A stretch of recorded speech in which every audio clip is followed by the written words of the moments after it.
السلام علیکم ورحمۃ اللہ وبرکاتہ۔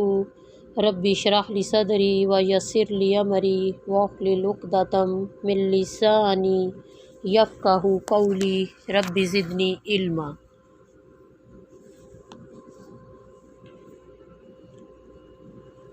آج ہم دورہ قرآن میں پارہ نمبر 6 لا یحب اللہ پارہ نمبر 6 کی مختصر تفسیر دیکھتے ہیں، اہم آیات کو سمجھنے کی کوشش کرتے ہیں۔ یہ جو سورہ نساء آیت نمبر 148 6 پارہ کی پہلی آیت ہے، یہ لا یحب اللہ الجہر بالسوء من القول الا من ظلم وکان اللہ سمیع علیما۔ یہ جو ہے اللہ ہر بری بات کے ساتھ اللہ بری بات کے ساتھ آواز بلند کرنا پسند نہیں کرتا مگر جس پر ظلم کیا گیا ہو، اور اللہ تو ہمیشہ کچھ سننے والا اور سب کچھ جاننے والا ہے۔ یعنی اگر کسی شخص میں کوئی دینی یا دنیاوی عیب پایا جاتا ہو تو اسے سریعام ذلیل کرنا جائز نہیں، اور نہ ہر شخص کو بتانا جائز ہے، کیونکہ یہ غیبت ہے اور غیبت قطعی حرام ہے۔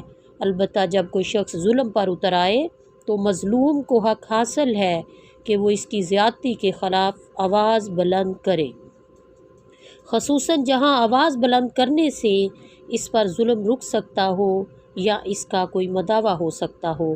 اسی طرح لوگوں کو اس کے ظلم سے بچانے کے لیے اس کا عیب بیان کرنا بھی جائز ہے۔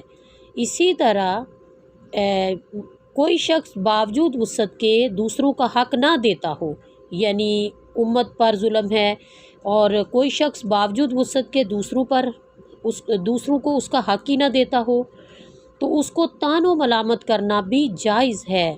رسول اللہ صلی اللہ علیہ وآلہ وسلم نے فرمایا، غنی آدمی کا حق ادا کرنے میں دیر کرنا یا ٹال مٹول کرنا اس کی سزا اور اس کی عزت کو حلال کر دیتا ہے، اور پھر اسی طرح ہی ہے جو بھی زیادتی میں پہل کرے اسے جواب دینا جائز ہے۔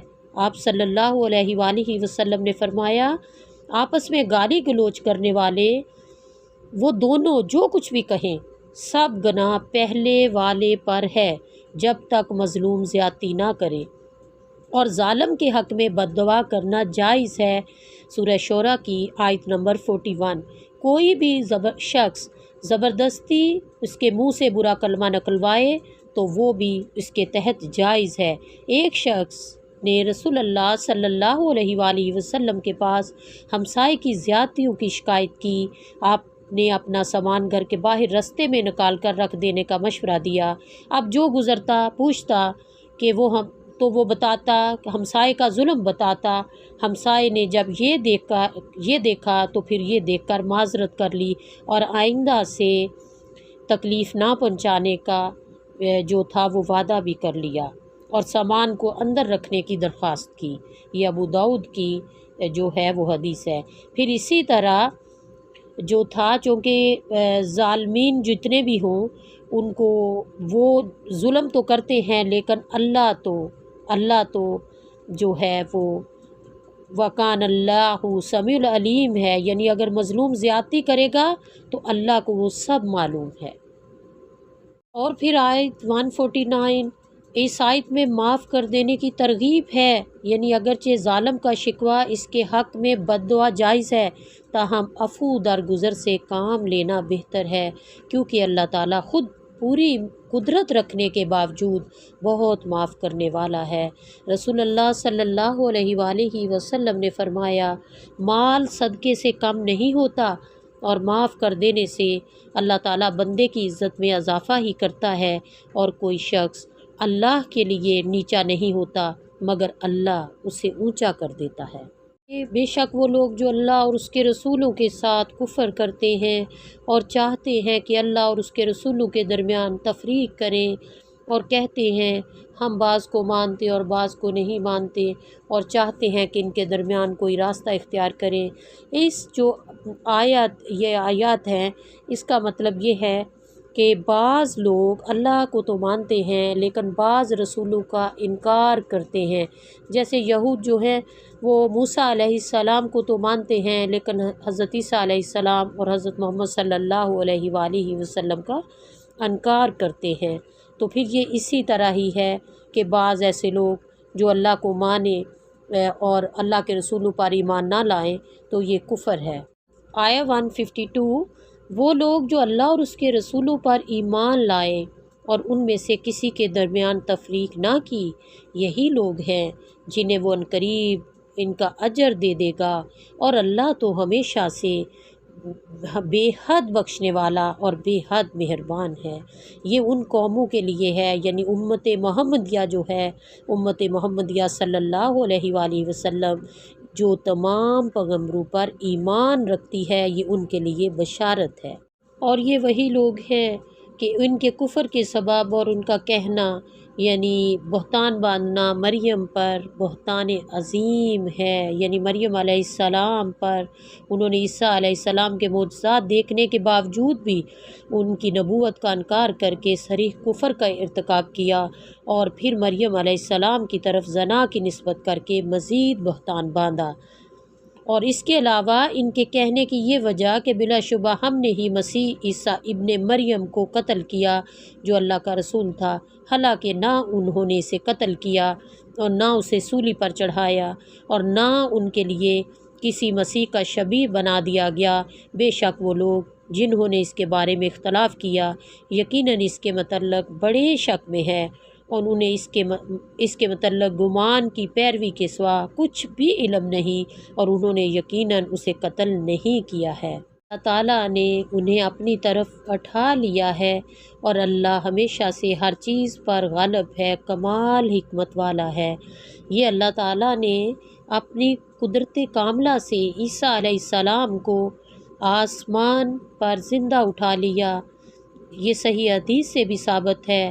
اور عیسیٰ ابن مریم علیہ السلام جو ہے اس کے بارے میں جو حدیث ہے بخاری اور مسلم کی، اور اس کے علاوہ قیامت کے ان احادیث میں آسمان پر اٹھائے جانے کے علاوہ قیامت کے قریب ان کے نزول اور دوسری بہت سی باتوں کا ذکر ہے۔ پھر ان تمام باتوں کے جو باوجود اس کے علاوہ تفسیر ابن کثیر اور تمام روایات میں بھی اس کا ذکر ملتا ہے، اور اس کے علاوہ اس حدیث کے راویوں ابو ہریرہ، عبداللہ بن مسعود، عثمان بن ابی العاص، ابو امامہ، نواس بن سمان، بہت سے اہم صحابہ، حذیفہ بن سید، یہ سب جو ہیں اس حدیث کے راوی ہیں۔ آپ علیہ السلام یعنی حضرت عیسیٰ علیہ السلام کے نزول کی کیفیت اور جگہ کا بیان ہے کہ آپ دمشق میں منارہ شرقیہ کے پاس اس وقت اتریں گے جب فجر کی نماز کے لیے اقامت ہو رہی ہوگی۔ آپ خنزیر کو قتل کر دیں گے، صلیب کو توڑ دیں گے، جزیہ ختم کر دیں گے، اور ان کے دور میں یہ سب مسلمان ہو جائیں گے۔ دجال کا قتل بھی آپ کے ہاتھوں سے ہوگا، اور یاجوج و ماجوج کا ظہور اور فساد بھی آپ کی موجودگی میں ہوگا۔ بالآخر آپ ہی کی بد دعا سے ان کی ہلاکت واقع ہوگی۔ مسیح علیہ السلام کا اپنے جسم کے ساتھ اٹھایا جانا، وہاں ان کا زندہ موجود ہونا، دوبارہ دنیا میں آ کر کئی سال رہنا، اور دجال کو قتل کرنے کے بعد اپنی طبی موت مرنا امت مسلمہ کا متفقہ عقیدہ ہے۔ اور پھر اسی طرح جو ہے عیسیٰ علیہ السلام اپنے بدن سمیت آسمان پر اٹھائے گئے ہیں، لہٰذا حیات مسیح کے انکار سے قرآن و حدیث کا انکار لازم آتا ہے، جو سراسر گمراہی ہے۔ اور پھر یہ ہے کہ مسیح علیہ السلام پر اٹھایا جانا عام فوت ہونے والوں کی طرح نہیں تھا۔ اور پھر اس کے بعد کہ بلا شبہ ہم نے تیری طرف وحی کی جیسے ہم نے نوح، اس کے بعد دوسرے نبیوں کی طرف وحی کی، اور ہم نے ابراہیم اور اسماعیل اور اسحاق اور یعقوب اور اس کی اولاد اور عیسیٰ اور ایوب اور یونس اور ہارون میں کتنے انبیاء کے نام آئے، اور انبیاء کی کل تعداد کیا ہے؟ قرآن مجید میں انبیاء کے نام آئے ہیں، ان کی تعداد 24 یا 25 ہے، اور جن کے نام نہیں آئے ان کی تعداد اللہ بہتر جانتا ہے۔ اور ایک حدیث میں 1,24,000 اور ایک حدیث میں 8,000 تعداد بتائی گئی ہے، مگر ان احادیث میں کلام میں محدثین نے ان کی اسناد حدیث پر شک کا اظہار کیا ہے، یعنی ہم کنفرم نہیں کہہ سکتے کہ کتنے انبیاء جو ہیں وہ آئے، یہ اللہ ہی بہتر جانتا ہے۔ جن رسولوں کے نام اس میں گرامی اور واقعات قرآن کریم میں بیان کیے گئے ان کی تعداد تو 24 ہیں یا 25 ہیں، یعنی آدم علیہ السلام، ادریس، نوح، ہود، صالح، ابراہیم، لوط، اسماعیل، اسحاق، یعقوب، یوسف، ایوب، شعیب، موسیٰ، ہارون، یونس، داؤد، سلیمان، الیاس، یاسیح، زکریا، یحییٰ، عیسیٰ، ذوالکفل اور محمد صلی اللہ وسلم علیہ اجمعین۔ جن انبیاء اور رسل کے نام قرآن میں ذکر نہیں ہوئے ان کی تعداد کتنی ہے یہ اللہ تعالیٰ ہی بہتر جانتا ہے، تو اس بارے میں ہمیں زیادہ بحث مباحثے میں نہیں پڑنا چاہیے۔ کا مقصد تو صرف یہ ہے کہ جو لوگ ایمان لائے اپنی اصلاح کر لیں، انہیں جنت کی خوشخبری دیں، اور جو کفر اور نادانی پر جمے رہیں ان کے غلط رویے کے انجام بد سے انہیں ڈرائیں، تاکہ اس طرح وہ اللہ کے ہاں کوئی عذر پیش نہ کر سکیں کہ ہمارے پاس تو تیری طرف سے کوئی خوشخبری دینے والا یا ڈرانے والا آیا ہی نہیں، اور یہ مقصد کتاب و شریعت کے نازل کرنے سے حاصل ہو جاتا ہے۔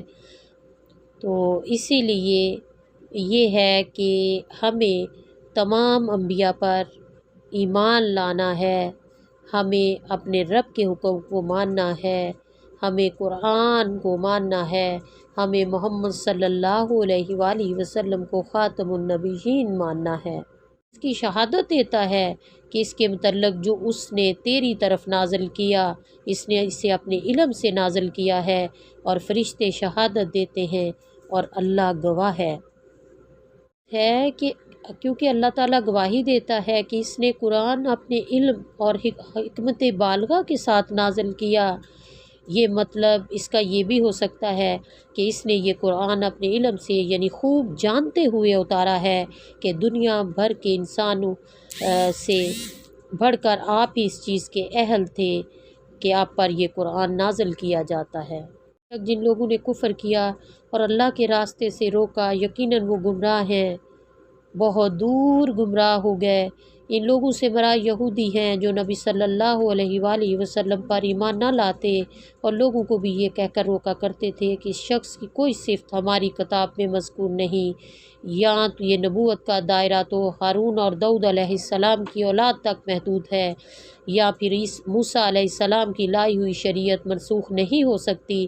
ان کی اس قسم کی کوششوں کو قرآن نے دور کی گمراہی قرار دیا کہ یہ دور کی گمراہی میں مبتلا ہے کیا اور ظلم کیا۔ اللہ کبھی ظالموں کو معاف نہیں کرتا اور انہیں وہ نہ بخشے گا اور نہ انہیں کسی راستے کی ہدایت دے گا۔ اور پھر اس کے بعد اے لوگوں تمہارے پاس بے شک یہ رسول حق کے ساتھ تمہارے رب کی طرف سے آیا ہے، بس تم ایمان لے آؤ تمہارے لیے بہتر ہوگا، اور اگر کفر کرو تو بے شک اللہ ہی کا ہے جو کچھ آسمانوں اور زمینوں میں ہے، اور اللہ ہمیشہ سے سب کچھ جاننے والا ہے۔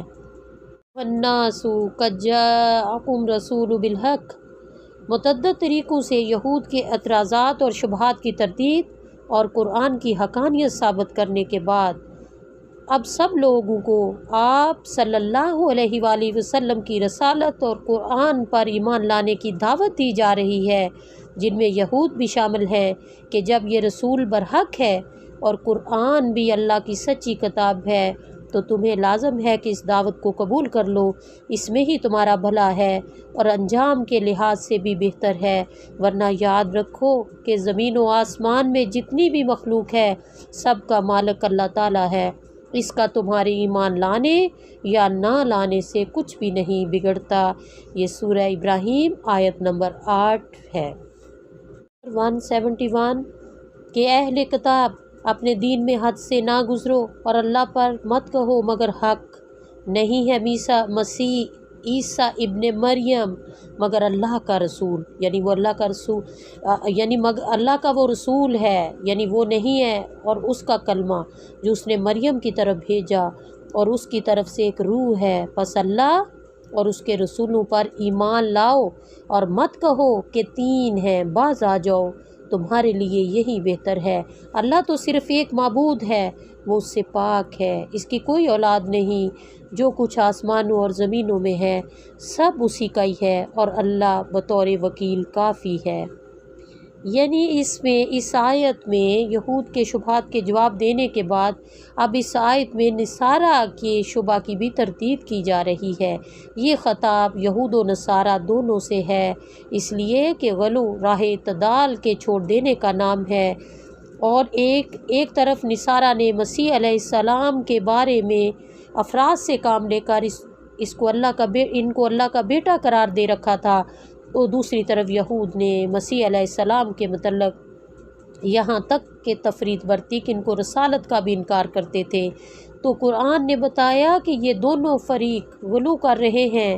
اعتدال کی راہ یہ ہے کہ عیسیٰ علیہ السلام نہ تو اللہ کے بیٹے ہیں کہ ان کو معبود بنا لیا جائے، نہ جھوٹے نبی ہیں، بلکہ وہ اللہ کے بندے اور اس کے رسول ہیں۔ آج کل اسی قسم کا غلو مسلمانوں میں بھی عام ہو گیا ہے، اور ایسے لوگ موجود ہیں جو نبی اکرم صلی اللہ علیہ وآلہ وسلم اور اولیاء امت کا درجہ اس قدر بڑھا دیتے ہیں کہ انہیں خدا کی خدائی میں شریک قرار دے دیتے ہیں، پھر رسول اللہ صلی اللہ علیہ وآلہ وسلم کو بشر سمجھنا انتہائی درجے کی گستاخی شمار کرتے ہیں، حالانکہ آپ صلی اللہ علیہ وآلہ وسلم نے اس غلو سے سختی سے منع فرمایا۔ آپ صلی اللہ علیہ وآلہ وسلم نے فرمایا کہ مجھے اس حد تک نہ بڑھاؤ جس طرح نصارہ نے عیسیٰ ابن مریم کو بڑھایا، میں تو اس کا بندہ ہوں، لہٰذا تم مجھے صرف اللہ تعالیٰ کا بندہ اور اس کا رسول ہی کہا کرو۔ یعنی اللہ تعالیٰ نے انہیں کلمہ کن سے بنایا، اور اسی طرح ان کی پیدائش بن باپ کے ہوئی، یہ معنی نہیں کہ وہ کلمہ ہی عیسیٰ علیہ السلام بن گیا، ورنہ آدم علیہ السلام تو ماں باپ دونوں کے بغیر کلمہ کن سے پیدا ہوئے تھے، پھر انہیں بھی رب ماننا پڑے گا۔ سورہ ال عمران آیت 59۔ یعنی وروح منہ، یعنی اس کی پیدا کردہ روح اضافت سے عیسیٰ علیہ السلام کی عظمت کا اظہار مقصود ہے، ورنہ تمام روحیں اللہ تعالیٰ ہی کی پیدا کردہ ہیں۔ کیا اللہ کے سوا بھی کوئی پیدا کرنے والا ہے؟ جیسا کہ فرمایا ھذہ ناقۃ اللہ، یہ اللہ کی اونٹنی ہے، اور طہرن بیتی، کہ میرے گھر کو پاک کر، حالانکہ تمام اونٹنیوں اور تمام گھروں کا مالک اللہ ہے۔ یہ جو ہے اسی طرح یعنی عیسیٰ علیہ السلام بھی اللہ کے رسول ہیں، پس تم دوسرے پیغمبروں کی طرح ان کو اللہ کا رسول ہی مانو اور انہیں خدائی کا مقام مت دو۔ پھر اسی طرح یہ لوگ جو تھے اسی لیے بھی نصرانیوں کے اقوال بہت ہی مختلف ہیں، یعنی کہ خدا تین ہے مگر وہ تین نہیں ایک ہے۔ اب ایک ذات اور اس کی بے شمار صفات تو ہو سکتی ہے، مگر اللہ تعالیٰ، مریم اور عیسیٰ علیہ السلام یہ تو تین مستقل شخصیتیں اور ذاتیں ہیں، یہ ایک ذات کیسے ہو گئے؟ نصرانی بے یک وقت خدا کو ایک بھی تسلیم کرتے ہیں، پھر اقانیم ثلاثہ کے بھی قائل ہیں، اور پھر اسی طرح جس طرح مسلمانوں میں من نور اللہ کا عقیدہ نہایت گمراہ کن ہے، جو واضح طور پر سورہ اخلاص اور پورے قرآن کے خلاف ہے، اسی طرح نصرانی کبھی تو ان تین سے مراد وجود، علم اور حیات بتاتے ہیں، اور کبھی انہیں باپ، بیٹا اور روح القدس سے تعبیر کر لیتے ہیں، حالانکہ وجود، علم، حیات تو ایک ذات کی صفات ہوتی ہے، مگر باپ، بیٹا اور روح القدس تو تین شخصیتیں ہیں، یہ ایک کیسے بن گئے؟ پھر ان کی کو یہ بھی کہتے ہیں کہ باپ سے وجود، روح سے حیات اور بیٹے سے مراد مسیح علیہ السلام ہے، اور یہ بھی کہتے ہیں اسی طرح قرآن میں بھی یعنی یہ جب اقانیم ثلاثہ سے مراد اللہ تعالیٰ مریم اور عیسیٰ علیہ السلام کو مانتے ہیں۔ قرآن نے بھی اس آخری قول کا ذکر کیا۔ دیکھیے سورہ مائدہ کی آیت 70 جو 3 اور 75 76 اور 116 میں ہے کہ عقل کوئی عقیدہ نہیں، اور ان کے بارے میں اس قدر انتشار افتراق ہے کہ دنیا کے کسی عقیدے میں نہیں۔ اسی لیے قرآن نے انہیں دعوت دی کہ تم 3 خداؤں کے گورکھ دندے کو چھوڑ کر خالص توحید کا عقیدہ اختیار کر لو۔ انما اللہ الہ واحد، یعنی نہ کوئی اس کا شریک ہے، نہ بیوی، نہ کوئی رشتہ دار، نہ اس نے کسی کو جنا اور نہ کسی نے اس کو جنا۔ اور پھر لاہ ما فی السماوات و ما فی الارض، اور جسے تم نے اس کا شریک ٹھہرایا ہے وہ بھی دوسرے انسانوں کی طرح اس کا مملوک اور مخلوق ہے، اور جو شخص مملوک یا مخلوق ہو وہ خالق یا مالک کا بیٹا کیسے ہو سکتا ہے یا شریک کیسے ہو سکتا ہے؟ وَكَفَى بِاللَّهِ وَكِيلًا، یعنی اس کو بیٹے کی کیا ضرورت ہے، وکیل یعنی سارے کام بنانے والا وہ تو خود ہی ہے۔ انہی آیتوں میں ان نصارہ اور مشرکین دونوں کے غلط عقیدے کی تردید ہے، کیونکہ نصرانی مسیح علیہ السلام کو اللہ کا بیٹا اور مشرکین فرشتوں کو اللہ کی بیٹیاں کہتے تھے۔ اللہ تعالیٰ فرما رہے ہیں کہ یہ دونوں اللہ کی بندگی کا اقرار کرتے ہیں اور اس کا بندہ ہونے پر کچھ بھی عار اور شرم محسوس نہیں کرتے۔ یہی حال ہمارے نبی صلی اللہ علیہ وآلہ وسلم کا تھا کہ جب بھی کوئی شخص آپ کو اللہ کا بندہ کہتا تو آپ کو بے انتہا خوشی ہوتی، کیونکہ اس مالک الملک اور شہنشاہ مطلق کا بندہ ہونا انتہائی عزت و شرف کا مقام ہے، نہ کہ کسی ذلت و رسوائی کا۔ ابن قیم رحمہ اللہ نے اپنی کتاب انوار القلوب میں بھی لکھا ہے کہ آدمی کے لیے بندگی کے مقام سے زیادہ عزت کا کوئی مقام نہیں۔ اکرام الخلق محمد صلی اللہ علیہ وآلہ وسلم کو 3 مقامات پر جو نہایت عزت کے مقامات ہیں لفظ عبد یعنی بندہ کہہ کر ذکر کیا گیا۔ وہ 3 مقام یہ ہے: 1 نزول وحی، دیکھیے سورہ کہف، پھر سورہ فرقان، سورہ نجم، سورہ حدید، سورہ اسراء و معراج کو دیکھیے، پھر دیکھیے بنی اسرائیل، پھر دعا دیکھیے۔ اسی طرح ہمیں اس پر ایمان لانا ہے، پھر وہ لوگ جو ایمان لائے اور انہوں نے نیک عمل کیے سو وہ انہیں پورا اجر دے گا، انہیں اپنے فضل سے بھی زیادہ دے گا، اور رہے گا وہ جنہوں نے عار سمجھا اور تکبر کیا تو وہ انہیں دردناک عذاب دے گا، اور وہ اپنے لیے اللہ کے سوا نہ کوئی دوست پائیں گے نہ کوئی مددگار۔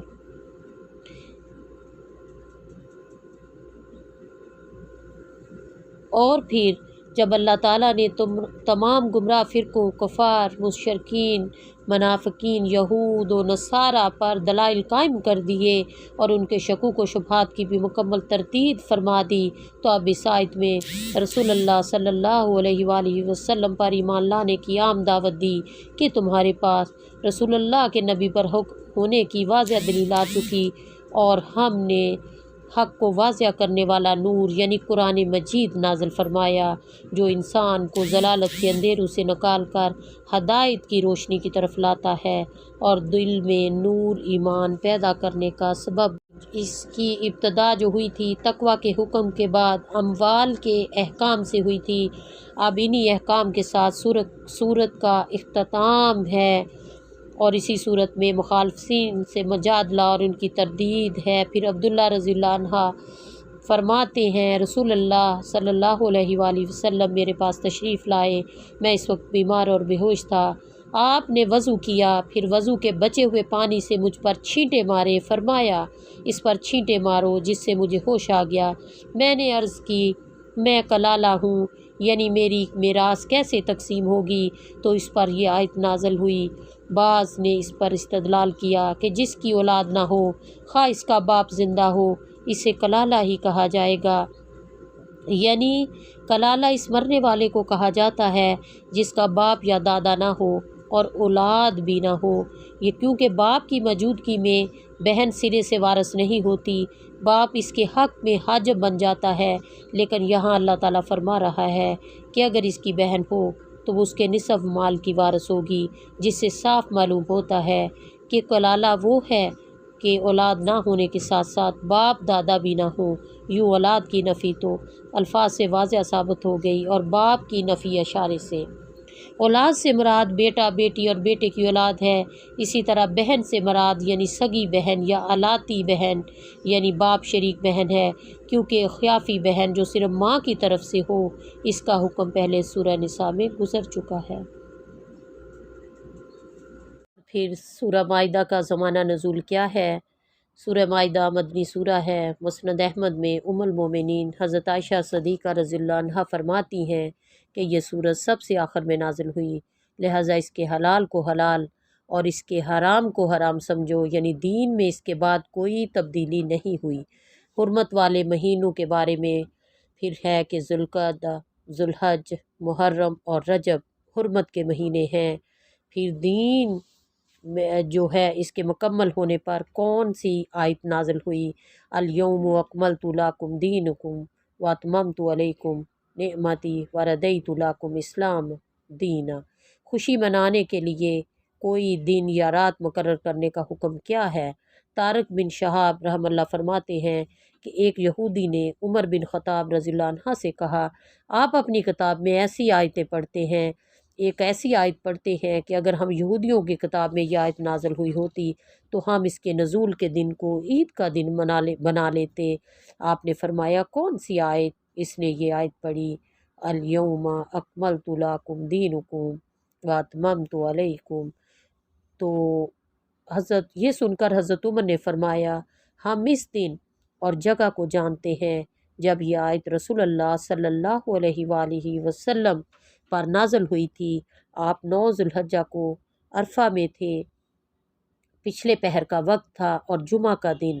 مطلب یہ ہے کہ ہم اس آیت کی اہمیت کو جانتے ہیں، لیکن دین مکمل ہو چکا ہے، اب اس میں کسی زیادتی کی ضرورت نہیں۔ اس حدیث مبارکہ پر اگر ہم غور کریں اور دل کی آنکھیں کھولیں تو واضح ہو جاتا ہے کہ مختلف دن منانا کن لوگوں کا شیوا ہے۔ یہ لوگ کبھی والدین سے محبت کا دن، کبھی شب برات، کبھی عید میلاد، اور اب تو جہالت کی حد ہے کہ عید علی بھی بنا رہے ہیں۔ اس حدیث سے واضح ہو گیا کہ اس طرح کوئی دن خوشی کے لیے مقرر کر لینا یہودیوں کا شیوا ہے، ہماری شریعت اس کی مخالفت کرتی ہے۔ اس کے بعد ہے کہ نیت کا طریقہ کیا ہے؟ نیت دل میں ارادے کا نام ہے، اور نیت کے بغیر کوئی عمل کاؤنٹ نہیں ہوتا۔ زبان پر لانے والے الفاظ کو نیت نہیں کہتے، نیت پڑھی نہیں جاتی، نیت سوچی جاتی ہے۔ اس لیے نماز کے لیے بھی جب ہم کھڑے ہوتے ہیں تو نماز کی پہلے نیت کی جاتی ہے، یعنی اس سے پہلے ہم نیت کرتے ہیں تو ہم پھر وضو کرتے ہیں یا نماز کی تیاری کرتے ہیں۔ وضو کے بعد کی دعا اور فضیلت بیان کرے، اشہد ان لا الہ الا اللہ وحدہ لا شریک لہ واشہد ان محمدًا عبدہ ورسولہ۔ میں گواہی دیتا ہوں کہ اللہ کے سوا کوئی معبود نہیں، وہ اکیلا ہے، اس کا کوئی شریک نہیں، اور میں گواہی دیتا ہوں کہ محمد صلی اللہ علیہ وآلہ وسلم اس کے بندے اور اس کے رسول ہیں۔ پھر صحیح مسلم میں روایت ہے، آیت 554، نبی صلی اللہ علیہ وآلہ وسلم نے فرمایا، جو شخص وضو کے بعد یہ دعا پڑھتا ہے، اللہ اس کے لیے جنت کے 8 دروازے کھول دیتا ہے، وہ جس سے چاہے داخل ہو جائے۔ اور پھر وسیلہ کی تفصیل سورہ مائدہ کی آیت نمبر 35، الوسیلہ بمعنی قرب ہے، یہ قرب کیسے تلاش کرنا ہے، اس کی تفصیل شریعت میں موجود ہے۔ مثلاً اللہ کو اس کے اسماء اور صفات کے ساتھ پکارنا یہ قرب کا پہلا وسیلہ ہے۔ اس کے علاوہ اپنی کی ہوئی نیکیوں کا واسطہ دینا، جیسے ربنا آمنا فاغفر لنا، اے اللہ ہم ایمان لائے تو ہمیں بخش دے۔ اس بنی اسرائیل کے غار والے لوگوں کا قصہ جنہوں نے اپنی نیکیاں یاد کر کے اللہ سے مدد مانگی، زندہ لوگوں سے اپنے لیے دعا کروانا، جبکہ مردہ لوگ تمہارے لیے کچھ بھی نہیں کر سکتے، وہ خود اللہ کے کرم کے محتاج ہیں۔ وسیلہ ایک مقام بھی ہے۔ عمرو بن عاص فرماتے ہیں کہ انہوں نے رسول اللہ صلی اللہ علیہ وآلہ وسلم سے سنا، جب تم مؤذن کو سنو تو اس طرح کہو جس طرح وہ کہتا ہے، پھر مجھ پر آخر پہ درود بھیجو۔ جس نے مجھ پر ایک بار درود پڑھا اللہ نے اس پر 10 بار رحمت نازل فرمائے گا۔ پھر میرے لیے وسیلے کی دعا کرو۔ وسیلہ جنت کا وہ مقام ہے جو اللہ کے بندوں میں سے صرف ایک ہی کو نصیب ہوگا، اور مجھے امید ہے کہ وہ بندہ میں ہی ہوں گا۔ لہٰذا جس نے میرے لیے وسیلے کی دعا کی تو اس کے لیے میری شفاعت واجب ہو گئی۔ یہ مسلم کی حدیث ہے 384۔ اور پھر برائی پھیلانے والے جو برائی کا ٹرینڈ چلاتے ہیں ان کے لیے کیا وعید آئی ہے۔ سورہ عنکبوت میں ہے کہ وہ اپنا اور ان کا بوجھ اٹھائیں گے۔ پھر سورہ مائدہ آیت نمبر 30 جو ہے اس میں بھی ہے کہ نبی صلی اللہ علیہ وآلہ وسلم کا بھی فرمان ہے کہ جو شخص بھی ظلم سے قتل کیا جاتا ہے، قاتل کے ساتھ اس کا بوجھ آدم علیہ السلام کے پہلے بیٹے تک بھی جاتا ہے۔ طیب کیونکہ وہ اس کی ابتدا کرنے والا ہے، برائی کا ٹرینڈ سیٹ کرنے والا ہے، خبردار ہو جائیں جو بھی ان کی پیروی کرے گا ان کو بھی اس کا حصہ ضرور ملے گا۔ پھر ارض مقدس جو ہے، ارض مقدس سے کیا مراد ہے؟ ارض مقدس سے مراد شام ہے، فلسطین اسی کے ایک علاقے کا نام ہے۔ ایک انسان کا قتل پوری انسانیت کا قتل ہے، اور ایک انسان کو بچانا ساری انسانیت کو بچانا ہے۔ آیت کا حصہ بتائیں جس میں یہ ہے کہ کون سی یعنی آیت ہے، تو یہ آیت ہے جو ہے من قتل نفسا بغیر نفس او فساد فی الارض فکأنما قتل الناس جمیعا ومن احیاها فکأنما احیا الناس جمیعا۔ اسی طرح معاف کرنے والوں کے لیے کیا فضیلت ہے۔ یہ سورہ مائدہ کی آیت ہے کہ اللہ تعالیٰ خود پوری قدرت رکھنے کے باوجود بہت معاف کرنے والا ہے، وہ معاف کرنے والوں سے محبت رکھتا ہے۔ معافی گناہوں کا کفارہ اور بے شمار اجر کو واجب کرتا ہے۔ چوری کی حد اور مقدار جس پر حد لازم ہو جاتی ہے، چوری کی قرآنی سزا ہاتھ کاٹنا ہے۔ حدیث مسلم کی حدیث ہے 1684 میں حضرت عائشہ صدیقہ بیان کرتی ہیں نبی صلی اللہ علیہ وآلہ وسلم نے فرمایا چور کا ہاتھ کاٹا جائے مگر دینار کے 1/4 یا زیادہ میں۔ اسی طرح سورہ مائدہ کی آیت 41 میں اس کا شان نزول ہے کہ یہود میں سے ایک مرد اور ایک عورت نے زنا کا ارتکاب کیا۔ ان کے علماء نے باہم مشورہ کر کے طے کیا کہ اس مقدمے کا فیصلہ محمد صلی اللہ علیہ وآلہ وسلم سے کروا لیتے ہیں، کیونکہ وہ نرم شریعت لے کر آئے ہیں۔ اگر انہوں نے کوڑے مارنے کا حکم دیا تو ہماری مراد بر آئے گی، اگر انہوں نے سنسار کرنے کا حکم دیا تو ہم ان کا فیصلہ ٹھکرا دیں گے۔ چنانچہ اس بارے میں یہ آیت نازل ہوئی۔ اور پھر اسی طرح اللہ اور اللہ والوں سے محبت کرنے والوں کی دعا، اے اللہ میں تجھ سے تیری محبت اور اس پر اس شخص کی محبت کا سوال کرتا ہوں، ہر شخص کی محبت کا سوال کرتا ہوں جو تجھ سے محبت کرتا ہے، اور اس عمل کی محبت جو مجھے تیری محبت تک پہنچائے۔ جامعہ ترمذی کی روایت ہے۔ پھر اللہ کے اسماء و صفات سے دعا کرنا، اللہم لا الہ الا انت المنان یا بدیع السماوات والارض یا ذوالجلال والاکرام۔ اے اللہ تیرے علاوہ کوئی معبود نہیں، تو بہت ہی احسان کرنے والا، آسمانوں اور زمین کو پیدا کرنے والا، اے جلال اے اکرام والے۔ اور پھر اسی طرح یا رب لک الحمد کما ینبغی لجلال وجہک وعظیم سلطانک۔ اے میرے پروردگار، اے میرے حقیقی رب، سب تعریفیں آپ ہی کے لیے ہے جیسی تعریف آپ کی ذات کی بزرگی اور آپ کی عظیم سلطنت کے لائق ہو۔ اور اس کے ساتھ ہی ہمارا پارہ نمبر 6 جو ہے یہ مختصر دورہ قرآن ختم ہوتا ہے۔ اللہ تعالی ہم سب کی اس کاوش کو قبول فرمائے اور اس پر عمل کرنے والا بنائے۔ وآخر دعوانا الحمدللہ رب العالمین۔ السلام علیکم ورحمۃ اللہ وبرکاتہ۔